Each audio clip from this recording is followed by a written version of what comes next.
Okay guys, make sure to like, comment, and subscribe. Now, fasten your seatbelts. Here we go.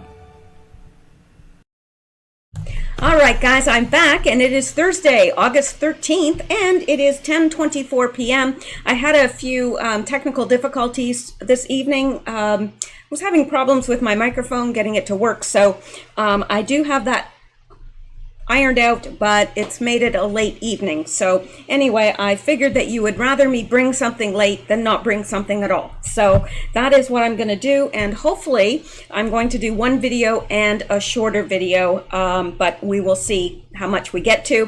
Thank you guys so much, those of you that wished me a happy birthday, those of you that bought me coffee for my birthday. I really appreciate it. You guys really cheer me up and you make my days. You really do, because I get such a kick out of the comments and different things. I really enjoy that part of doing this.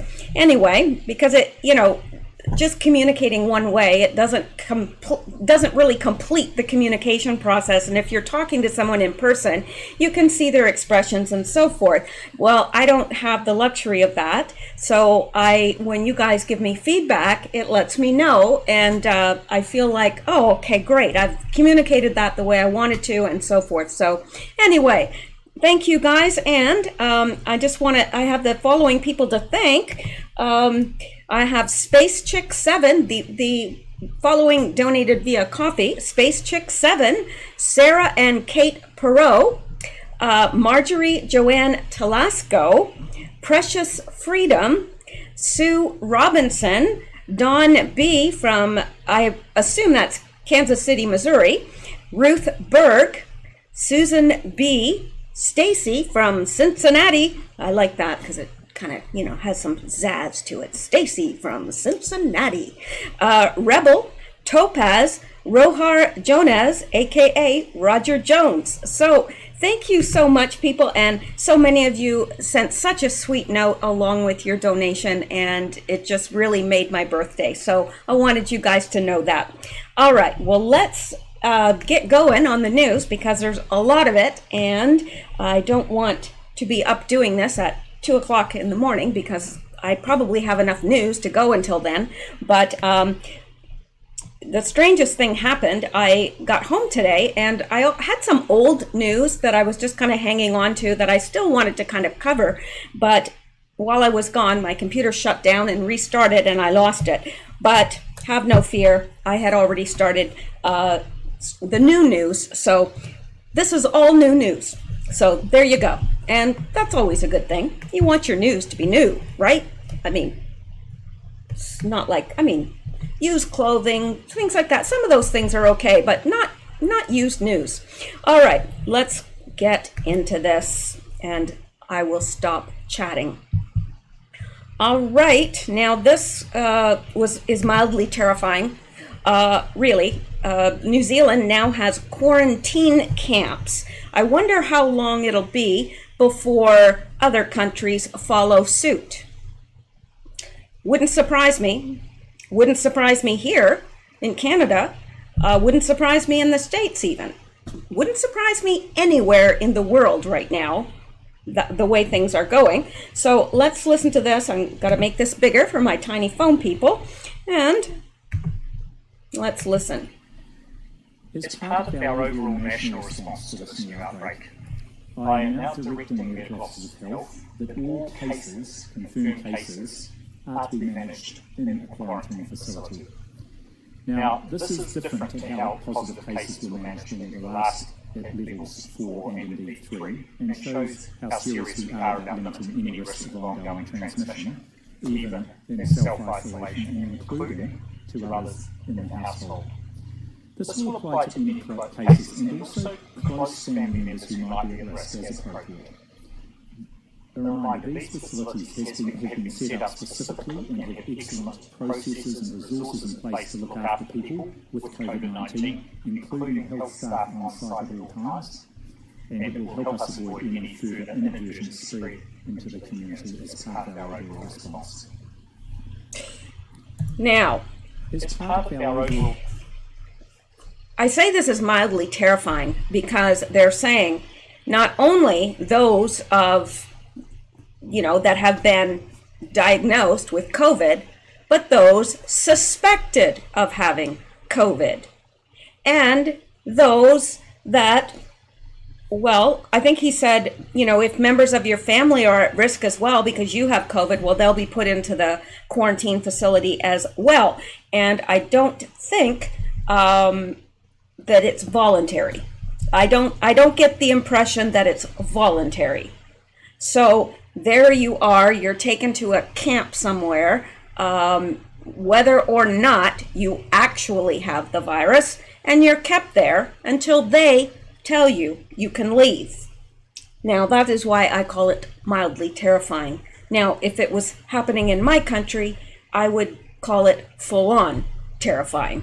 But I don't know if they have plans to roll this out in other countries or not. I would suspect so. But anyway, we're going to move ahead here. Lots and lots happening today. And it says, congratulations to Donald Trump for being only the 7th person ever to reach 85 million followers on Twitter. Now, that doesn't surprise me at all, that he has 85 million followers on Twitter. But what I want to know is who are the 6 others that also have 85 million or more followers on Twitter. Doesn't that make you kind of wonder? Who are these people that have all these followers?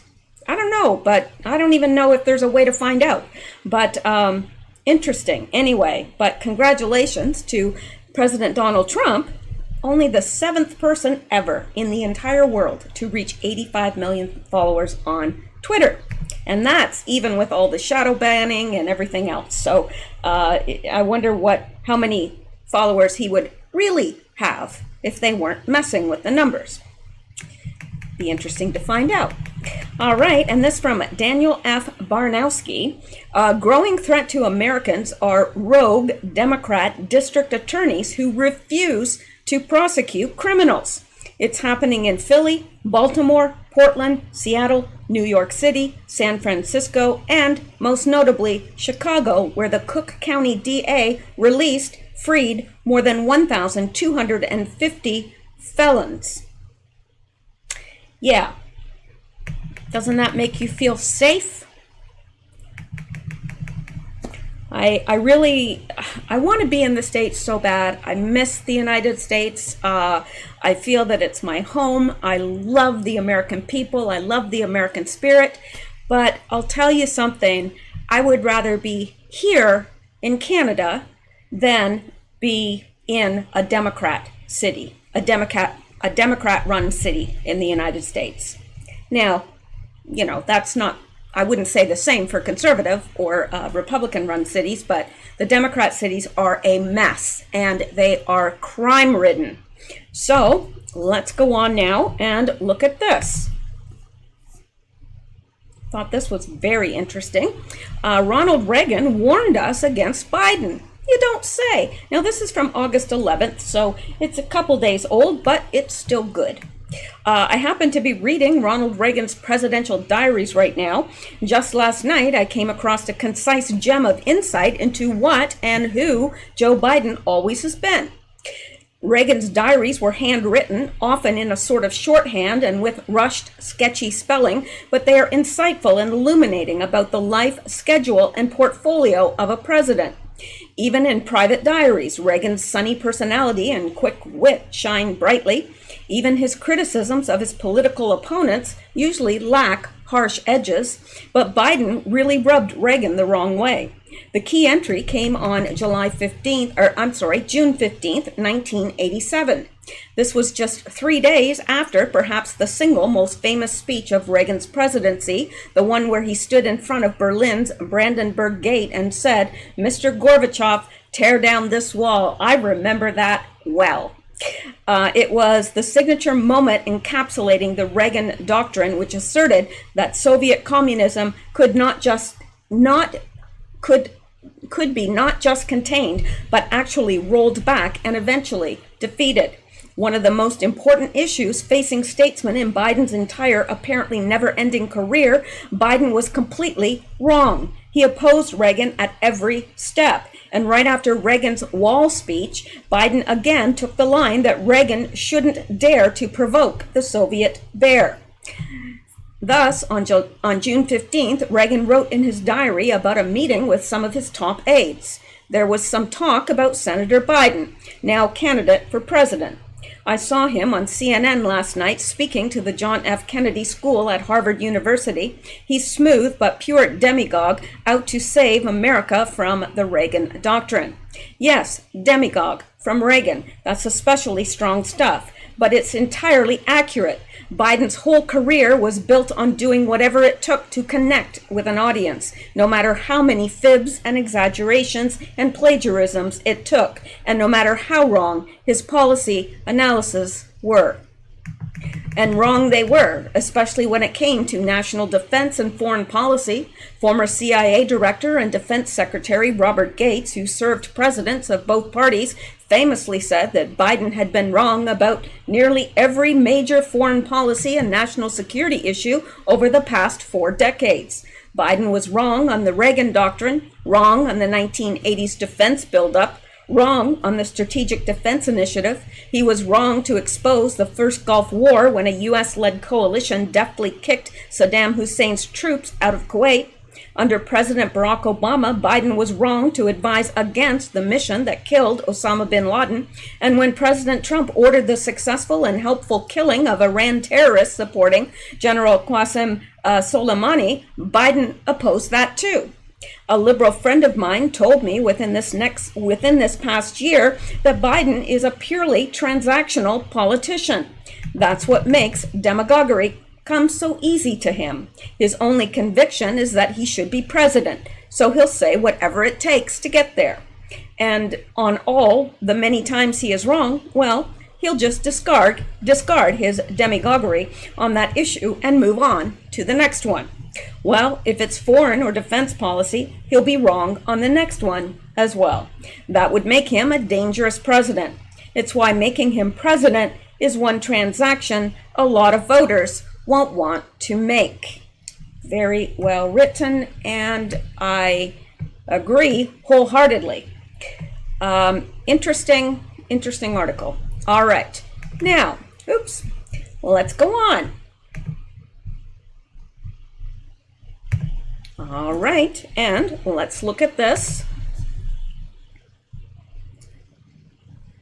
Yeah, the newest toy scandal, LOL dolls. I don't know if you are of the age where you have children at home, and you have a child that likes these LOL dolls. You might want to double think that, or give it a second thought at least. If you happen to put them in cold water, hidden outfits and images appear: fishnet stockings, lingerie, a pizza slice, and more.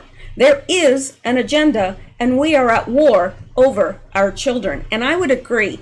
And really, I would encourage you that if you do have children at home and are of the age where you are buying toys for them, that you check these toys carefully, because there was that toy that I talked about not yesterday, I think the day before, that you push the button. There was a button hidden in its private area, and you pressed it and it made little cooing sounds, like it was enjoyable to the little doll.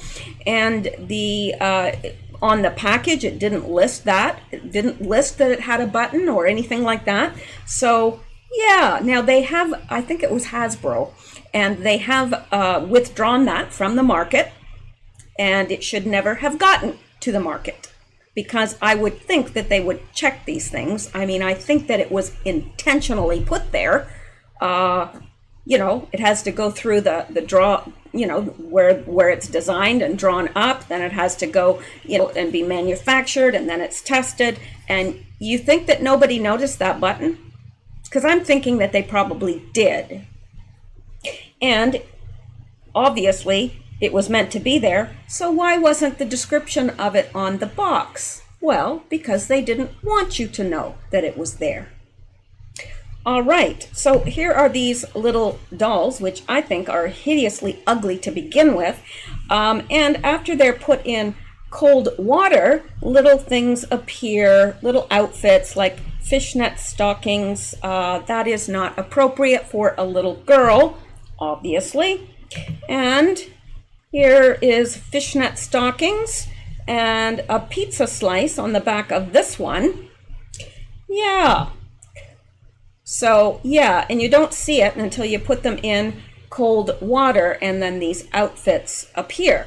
I know my daughter isn't getting any more LOL dolls, completely inappropriate child's toy, and I agree. Now, I have heard that some people have said, well, I put mine in cold water and nothing happened, but apparently the older LOL dolls don't have it. These are the newest ones, and that is what happens when you put them in cold water.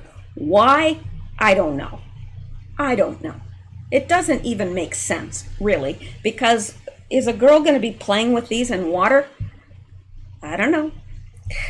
But who knows what goes through the minds of these toy company executives. I don't even want to know what goes through their minds, ever. All right, let's go on. And I like this by Lee Von Q.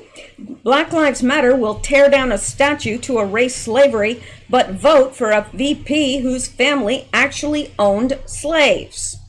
Yeah, funny how that happens, isn't it? A little bit, maybe, hypocritical? Yeah, just slightly. Okay, and let's look at this. I think it bears repeating that Fox News resurrects TGP's 2019 report on Kamala Harris ties to the Jussie Smollett attempted modern-day lynching. And who can forget that? Now, this is from yesterday. There's Jussie and there's Kamala. They are, I think, are they not related, actually? Maybe this article will tell us. In September, hang on here, get rid of this. In September 2019, TGP reported on the ties between Jussie Smollett and U.S. Senator Kamala Harris and Cory Booker. Last night, Fox News resurrected these connections. Last September, we posted an article noting these connections. Jussie Smollett held a number of conversations with Cory Booker and Kamala Harris about supporting their sponsored Justice for Victims of Lynching Act and providing the needed public momentum for the bill to pass the Senate and House. The timeline of these conversations, December 21st to January 18th, 2019, suggests that the death threat letter he sent himself, January 22nd to 23rd, and his staged attack, January 29, were timed to create an opinion groundswell to support the bill and prop the political and professional career of the three masterminds. It is noteworthy that both Harris and Booker released separate statements condemning Smollett's attack using the following identical language: an attempted modern-day lynching. Yeah. It was nothing of the sort, as we know. And this by Cory Booker: the vicious attack on actor Jussie Smollett was an attempted modern-day lynching. I'm glad he's safe. To those in Congress who don't feel the urgency to pass our anti-lynching bill designating lynching as a federal hate crime, I urge you to pay attention. And this from Kamala: Jussie Smollett is one of the kindest, most gentle human beings I know. I'm praying for his quick recovery. This was an attempted modern-day lynching. No one should have to fear for their life because of their sexuality or color of their skin. We must confront this hate. And all of that was to gain or garner attention for their anti-lynching law. At the time, Booker released his statement at 12:09 p.m. and Harris hers at 1:30 p.m. They could not have possibly known what the motive for the attack was because the police were only a few hours into the investigation. But they already knew. Yeah. Funny how that happened. We noted last September that all material evidence suggests that parts of the event were influenced by Booker and Harris. Smollett was friends with the Obamas. Yes, he was. And there's Mishel, Barack, and Jesse. And here is Michelle Obama, Michael, aka Michael, with Jesse Smollett. Yeah. And come on here. My computer's acting up tonight for some reason. I am not sure why. Could be the operator. We noted the state's attorney for Cook County, Kim Foxx, is connected to a number of Democrats, including the Clintons, Harris, Booker, and Jesse Jackson. We also noted the attorney, Tina Shen, worked with Kim Foxx to drop the charges against Smollett. Yeah. And then we connected Shen to the Obamas. Well, what a nice, big, happy, sorted family. We asked who besides Tina Chen, Michelle Obama, and Jesse Jackson Sr. and Jr., another big-time felon, were in on the decision that Smollett's punishment should be limited to forfeiting his $10K bail and volunteering with Jackson's Rainbow Push Coalition for 16 hours, and who worked out, coordinated, and blessed the details of this settlement. Yeah, I'd like to know, because that's big deal. He forfeited $10,000. Now, to you and I, that might be a large sum of money, not to him. So, and 16 hours of volunteer work? Woo! Yeah. All right, and overall, the Smollett case is connected to the deepest of the deep state Democrat Party, and I think we're all aware of that.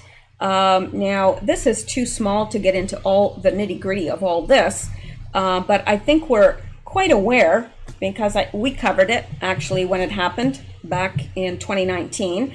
And these are the two men that actually, the two white racist MAGA hat-wearing Nigerian brothers, there they are. I don't know, maybe I'm blind, but they don't look white to me. And I know that this is very small. I can't help it. So I can't really go into all this because you can't see it anyway. I doubt. Especially on your tiny phones. You would have to have, bionic vision. All right. So last night, Fox News resurrected our post. Fox News reported Senator Kamala Harris, who was picked to be presumptive Democrat presidential nominee Joe Biden's running mate Tuesday, once called actor Jussie Smollett's claims of being attacked an attempted modern-day lynching in January 2019 when reports of it first surfaced. The California senator eventually reversed course weeks later, saying she was sad, frustrated, and disappointed after authorities said Smollett may have faked the attack. What a corrupt mess the Democrats in Chicago and around the U.S. have created. This is what they want for the entire U.S. And we know that. They want more chaos. They want more looting, burning of our cities, more peaceful protesting. That's what they want. This country, if you think it's bad now, just wait. If Biden ever, by any miracle, got in as president, we would be sunk. Really, really sunk. All right, and they say we must stop them. Yes, we must. Absolutely. I don't think any of us are arguing with that. Okay, let's move on now. Now, this is from the NRA. Kamala Harris, I support a mandatory gun buyback to take AR-15s off the street. Mandatory buybacks is just a deceptive way of saying confiscation. Joe and Kamala will dismantle the Second Amendment. Yes, they will. And it won't matter if it's legal or not. They'll do it. Because these people, they don't care about the law. They don't care about what's right and what's wrong. They care about what's the most expedient and how they can remain in power. They care about their pocketbooks, power, and bringing about a new world order. That is what they care about. Now, Ariella O'Neilan says, breaking, Alabama just passed a law to castrate child sex offenders, and I hope every state follows in their steps. What do you patriots think about this? Well, I do have a 4-year psych degree, and you know, when I studied it, they actually proved that prisoners who were chemically castrated, I don't know if they've ever actually castrated, not in Canada they haven't, but they were chemically castrated to see if that would kind of, you know, make it so that they wouldn't offend again, and not so. They still have the proclivity to molest. They may not be able to do the deed entirely, but they still have the proclivity to molest. So I don't really think that this is an answer. It's a start, but I don't know. Now, nobody hates child molesters, child rapists more than I do. It damages a child beyond belief, and literally it destroys their soul. It is absolutely the worst thing that can happen to a child, and I believe that from the bottom of my heart. But I don't know if castrating the offenders is going to solve the problem, because they still molest. That's what statistics prove. Those that are chemically castrated, you know, because they had the proclivity to go out and molest children, still have that desire. They may not be able to follow through on it for obvious reasons, but they still have that desire, and they still engage in that activity. So I don't know. I think more study should be done before that's a really draconian law. Now I know a lot of people will say, "Oh no, that should happen." Well, it's not that I'm totally against it. It's just not sure how helpful it's going to be. All right, let's look at this.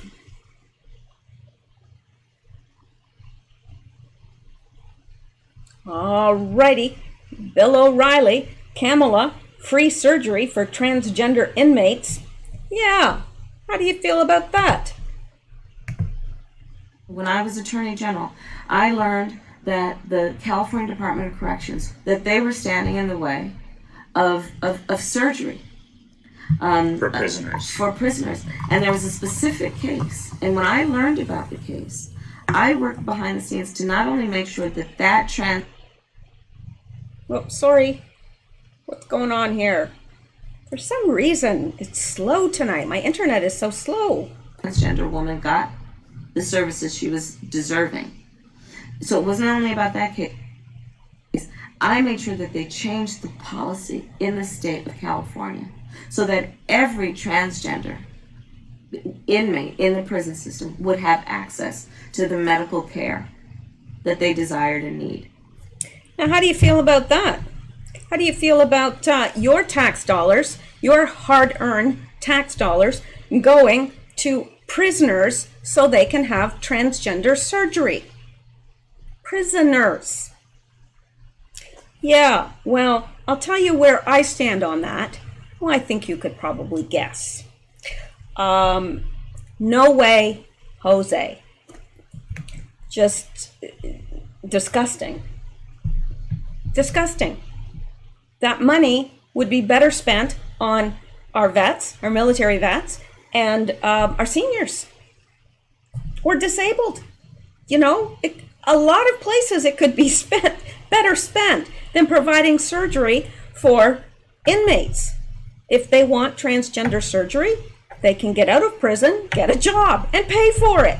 Come on, people. That's out there. But that is what you could welcome if she indeed gets in the White House as president or vice president, because we know that Biden isn't going to last long. She's the vice president, but really, she's running for president. I think we all know that. Okay, now let's look at this.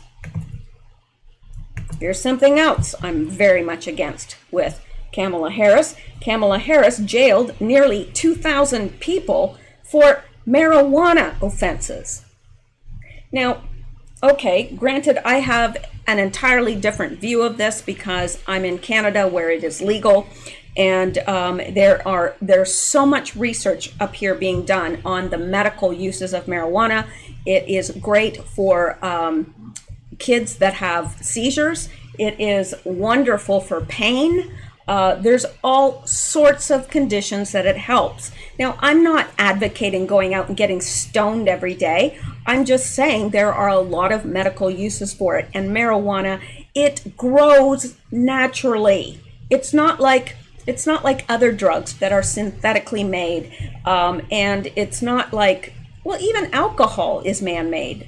Marijuana grows up out of the ground. It's just dried and smoked. That's it. So I just don't, and I'm not advocating drug use at all, but I'm saying for some conditions, people that deal with chronic pain benefit a great deal from marijuana. And also, I get this cream and that's made with marijuana, and I put it on my bag, and it actually helps a great deal with the inflammation and so forth, and it's good stuff. So I don't believe it costs so much money to jail somebody that should we be spending taxpayer money to keep a non-violent person that has a marijuana charge in prison? Really? I don't see it. Kamala Harris jailed nearly 2,000 people for marijuana offenses. Senator Kamala Harris, whom Joe Biden announced as his running mate, has a controversial prosecutorial record that will likely emerge to the forefront as it did during the Democrat primary race, particularly in terms of criminal justice reform. Her record of jailing nearly 2,000 people for marijuana-related offenses. Biden formally announced the California senator as his running mate on Tuesday after weeks of speculation. The choice is significant given the former vice president's heated moments with Harris, particularly over race-related issues during the Democrat primary debates. Harris said during last year's July debate, when Vice President Biden was in the United States Senate working with segregationists to oppose busing, which was the vehicle by which we would integrate America's public schools. Had I been in the United States Senate at the time, I would have been on the other side of the aisle. Radical issues as well as policing and criminal justice reform have been thrust to the forefront ahead of the election, and Biden likely hopes Harris will assist his campaign in bringing more minority voters into the fold. However, Harris has a controversial history in regards to criminal justice reform. Representative Tulsi Gabbard, whom many credit with effectively damaging Harris's presidential campaign, voiced concerns over the senator's prosecutorial record during the last year's July debate. Senator Harris said she's proud of her record as a prosecutor and that she'll be a prosecutor president, but I'm deeply concerned about this record, Gabby said. And I don't know. Let's listen to what Gabby has to say here. Harris says she's proud of her record as a prosecutor and that she'll be a prosecutor president, but I'm deeply concerned about this record. There are too many examples to cite, but she put over 1,500 people in jail for marijuana violations and then laughed about it when she was asked if she ever smoked marijuana. She blocked evidence that would have freed an innocent man from death row until the courts forced her to do so. She kept people in prison beyond their sentences to use them as cheap labor for the state of California. And she fought to keep tax bail system in place that impacts poor people in the worst kind of way. Thank you, Congress. Yeah, not surprising, but I hadn't heard that actually. Or if I did hear it, which I probably did, I didn't remember all of it. So anyway, let's move down here. There are too many examples to cite, but she put over 1,500 people in jail for marijuana violations and laughed about it when she was asked if she ever smoked marijuana. She continued referencing Harris's appearance on The Breakfast Club, where she laughed about smoking a joint in her youth. I did inhale, Harris told co-host, Charlemagne, the God, laughing, "It was a long time ago, but yes, I just broke news. Listen, I think it gives a lot of people joy," the former California Attorney General added, bursting out in laughter, "and we need more joy." Yeah, well, let's just listen to this. Hopefully it's not too long. Oh gosh, no. No, we're not listening to that. It's 44 minutes long, and yeah, not a chance. Gabbard at the time added that Harris blocked evidence that would have freed an innocent man from death row until the courts blocked her to do so and kept people in prison beyond their prison sentences to use them as cheap labor for the state of California, and she fought to keep the cash bail system in place. Harris has since shifted positions, attempting to position herself as a strong advocate for criminal justice reform, despite her long-standing position against marijuana legalization and subsequent jailing of nearly 2,000 people for marijuana-related offenses. In September 2019, Harris released her own sweeping criminal justice reform plan, which remarkably promised to facilitate loans to socially and economically disadvantaged individuals in the marijuana industry and called for the end of mass incarceration. She's a flip-flopper, to say the very least. So it is past time to end the failed war on drugs, and it begins with legalizing marijuana, her plan stated, representing a monumental shift from her record as a prosecutor. Marijuana arrests account for over 50% of all drug arrests. Notably, Biden's official plan for Black America includes decriminalizing the use of cannabis and automatically expunging all prior cannabis use convictions. It also calls to end all incarceration for drug use alone and instead divert individuals to drug courts and treatments. So, there you have it. And let's go back and get into the next one. And of course, we know this would be the case. Planned Parenthood celebrates Biden's choice. Of course they do.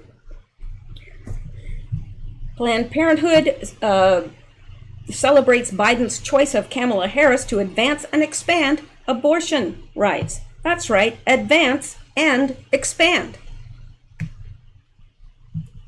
Abortion industry giant Planned Parenthood and its allies celebrated the announcement Tuesday of Kamala Harris as Joe Biden's running mate, praising the choice as one that will advance and expand abortion rights. Planned Parenthood CEO Alex McGill Johnson affirmed in a statement Harris has been a steadfast champion for reproductive rights and health care. I don't know why they call abortion health care. Do you? All right, there's no doubt that Kamala will electrify the ticket and play a vital role in defeating Donald Trump. This is more than just a historic pick. Her role in this election and hopefully in the White House will inspire and invigorate our movement and our patients. Everything is on the line in November, which is why Planned Parenthood Action Fund members are committed to electing Joe Biden and Kamala Harris to the two highest offices in the land. There is not a chance they will get in without massive cheating. You and I know that. Now, this, Alex McGill Johnson, okay, we just read this part. And a close friend of the abortion lobby, Harris, has raised funds for Planned Parenthood and has worked to protect the industry giant and its taxpayer funding. It was Harris who, as California Attorney General, directed her office to lead the raid on Center for Medical Progress Project lead David Daleiden after CMP released undercover videos exposing Planned Parenthood's fetal tissue sales practices. Harris also collaborated with Planned Parenthood to produce legislation that would criminalize the CMP undercover journalists for publishing and distributing recordings of their private communications with abortion providers in California that revealed their fetal tissue sales activities. Planned Parenthood Action tweeted Biden's choice of Harris is a promise kept. Harris is the first Black woman, and she's not Black. She's not Black. She's part Indian, part Jamaican. Harris is the first Black woman and first person of Indian descent who identifies proudly as the daughter of immigrants. On her way to the White House, the political arm of the abortion vendor celebrated representation matters. This is a historic moment to be proud of and a promise kept. And yeah. Abortion political lobbying group NARAL also celebrated the choice of Harris as Biden's running mate. Well, of course. Donald Trump thinks women should get some sort of punishment for seeking abortion care, and Mike Pence daydreams about sending Roe to the ash heap of history. These men threaten everything we believe in, which is why we need to do everything we can to beat them in November. All right. We have the opportunity not just to course correct, but to change the course of history. That starts with electing Kamala Harris, the first woman to serve as vice president, someone who understands that reproductive freedom is a fundamental freedom. While Ms. Magazine hailed Harris' nomination as historic, social justice group Ultraviolet tweeted the left's rules for media on how Harris should be treated because she is a woman of color. Now, and this is by Ultraviolet, now that we know Senator Kamala Harris will be Biden's running mate, the media must be prepared to report the election without relying on sexist, racist tropes. Here's our guide on how the media can get it right. Oh my gosh. It says sexist tropes and stereotypes that should be questioned and debunked. I'm not even going to read that because it just makes me angry. You don't want to see me angry. Really. It takes a long time. A very, very, very, very, very long time. I'm very long suffering. But when I get angry, yeah. But the good news is that once happens, it's gone. All right. Despite its continued campaign to downplay its primary services of abortion and bill itself as a women's healthcare group, Live Action News observed in January that Planned Parenthood's abortion market share currently stands at 40%, indicating Planned Parenthood alone performs 40% of all abortions in the United States. According to that data, Planned Parenthood's market share of abortions has increased since 2017 when the Charlotte Lozier Institute, the research arm of the pro-life Susan B. Anthony list, confirmed Planned Parenthood obtained 35% of the U.S. abortion market, a figure that well overtakes the market share of leaders in other industries. Now, I think that is enough of that. I just wanted you to know that they're all celebrating because they know Kamala Harris will just love to kill babies. Yes, I bet she dreams of it in her sleep. All right. Now, this is very, very, very disconcerting. I'm telling you, this fall is shaping up to be one hellacious period in history. And I believe that. I definitely believe that. This is the most important election I think the U.S. has ever faced. So much is riding on the line, and the left knows it, and they are willing to pull out all stops to make sure that their candidate gets in. Not only that, but I do believe that we're going to be seeing a lot more of COVID. Now, I know some of you believe that it's entirely a hoax. I don't believe that. Now, I do believe that it's spreading via testing because so many people are stating that they were absolutely fine until they got tested. Then they came down with symptoms days later.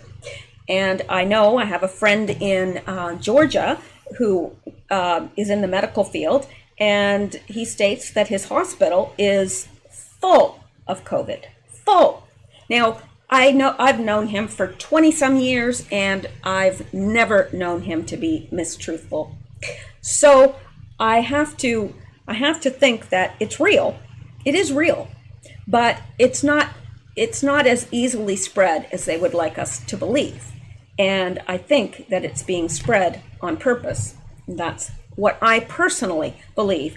Do I have absolute proof of that?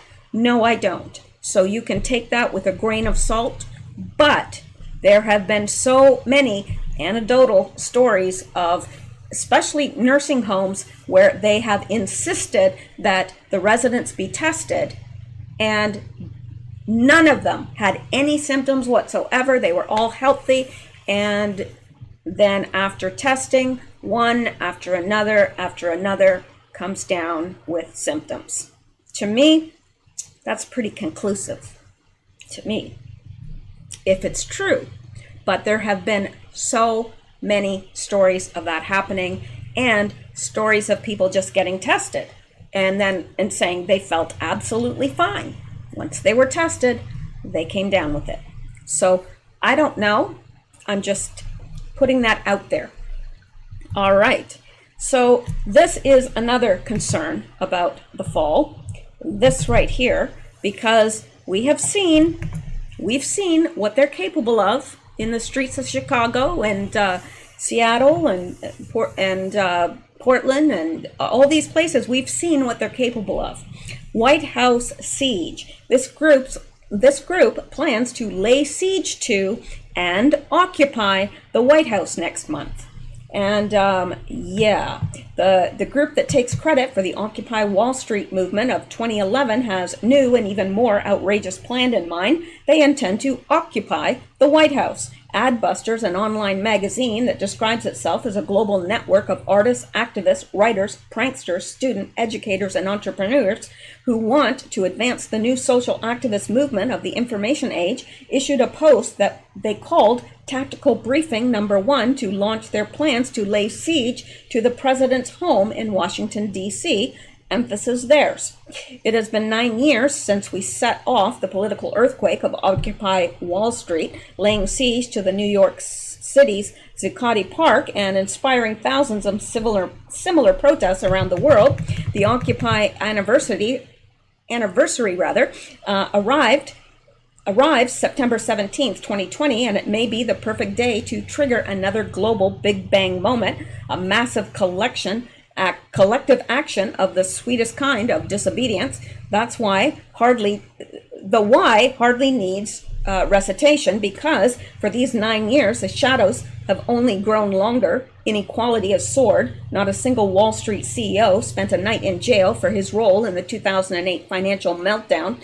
Politicians and corporate criminals continue to savage the public trust with impunity, and all the while this howling void of a president, his sins too many to name, sits smugly atop a corona death toll that may surpass 200,000 Americans by Christmas. It's time again for dramatic, decisive action, which is why on September 17th, in the original and enduring spirit of Occupy, we and tens of thousands of our fellow citizens will stream into Lafayette Square in Washington, D.C. Now, this is them talking. This isn't the article, the writer of the article saying that, this howling void of a president, that's actually these Occupy the Wall Street people. We will lay siege to the White House and we will sustain it for exactly 50 days. This is hashtag White House siege. A siege only works if it is sustained. We witnessed this, the multiplying power of a strategic occupation 9 years ago. You dig in, hold your ground, and the tension accumulates, amplifies, goes global. 50 days, September 17th to November 3rd. Let us once again summon the sweet revolutionary nonviolence that was our calling card in Zuccotti Park. Hashtag White House siege will electrify the U.S. election season, and it doesn't stop there. Drawing wind from the Me Too, Black Lives Matter, and Extinction Rebellion and protests against Trump's lethal bungling of coronavirus will inspire a global movement of systemic change, a global spring, a cultural heave toward a new world order. Yeah. New World Order. It's difficult to imagine that this will go down as they hope. The difficult briefing repeatedly uses the word nonviolent, but if this goes at all like the occupation in downtown Seattle or the protests in Portland, which has seen violent protests for 73 days straight now, violence is bound to occur, and it's important to note that the law enforcement response to the occupation of anything near the president's abode will be far more severe than the lackluster response in Seattle, where police officers and National Guard members have been basically neutered by the local government. Twitter is divided. An event with the hashtag White House siege is unlikely to go smoothly and non-violently. This, of course, will likely result in even more violence and more widespread outrage. Twitter is divided, unsurprisingly, on the questionable wisdom of such a move. Adbusters, on September 17th, 2020, we will lay siege to the White House for exactly 50 days. We need your wisdom and expertise to pull off a radically democratic tone shift in our politics. Are you ready for revolution? This is the White House siege. Yeah, and it shows the White House up in smoke. Looks like smoke to me. So what are they planning to do? Burn it down? Wouldn't surprise me. Could you imagine the optics of that? And could you imagine if all of America and the rest of the world tuned in to see the White House on fire? Could you imagine the horror that would cause? And terror. That's what they want. The Secret Service does not tolerate protests in front of the White House. They're not the Portland police, and they're not as kind as DHS. Anyone planning a White House siege will be shot dead as soon as they cross the barricades. And that's a promise. You don't cross the barricades at the White House. It doesn't happen. You don't do that. They will shoot you. On September 17th, okay, we've already read that. And this is another one, essential reading for the September 21st, Protest Guide 2020, Tools and Tactics in the Portland Protests, from leaf blowers and umbrellas to lasers, balloons, and power tools. Oh, really? Lasers are not violent? They cause blindness. That's violence. Hello? Power tools? Voting method by vote intention, and I don't know what this is getting at. Anyway, how do you think this is going to go over? Activist groups are better funded and better organized than in recent memory. The event is likely to occur. However, I don't think it will go over the way Adbusters thinks it will go over. I think that the Secret Service and possibly even the military will rapidly be involved to protect the president. But it does set the tone for the upcoming presidential election, which up until now has seemed to be on a back burner. Biden's campaign hasn't even introduced a running mate. Well, he has now. For those who plan to take part in the White House siege, I hope they understand this isn't going to be a thing where they can stand around with their comrades and throw the occasional chunk of concrete. Washington, D.C. is not like Seattle. It's not like Portland. If they think they're going to be part of something bigger and just defiantly sleep in a tent in front of the White House, I believe they may be in for an unpleasant shock. Any action taken against the White House will be met with a serious response. For the rest of us, it's important to note that this protest and the response to it could spark solidarity protests in other parts of the country. Go here to learn more about preparing for civil unrest. They have a link there. And what about you? Do you think this event will take place? What do you think the response will be like? Yes, I do think the event will take place. And yes, I do think it will be violent. And yes, I do think the Secret Service will respond, and possibly the military, and they will squash, absolutely squash, the dissent. That's what I think. Of course, your opinion is always welcome in the comments. Now, let's look at, let's look at this. This right here. This is by the True Pundit. Deadly cover-up. Fauci approved HCQ 15 years ago to cure coronaviruses. Nobody needed to die. Now, I think we're all aware of that. But it's interesting.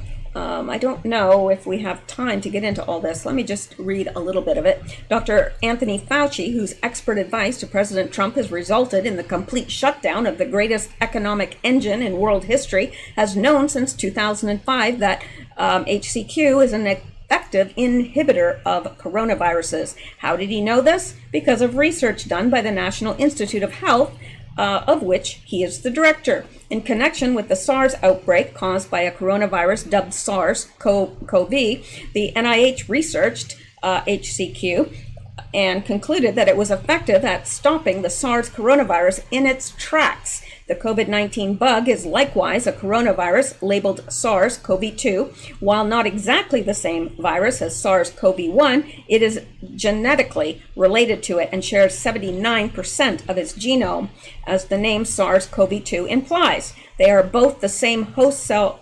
They both use the same host cell receptor, which is what viruses use to gain entry to the cell and infect The victim, the Virology Journal, the official publication of Dr. Fauci's National Institute of Health, published what is now a blockbuster article on August 22nd of 2005 under the heading, Getting Ready for This.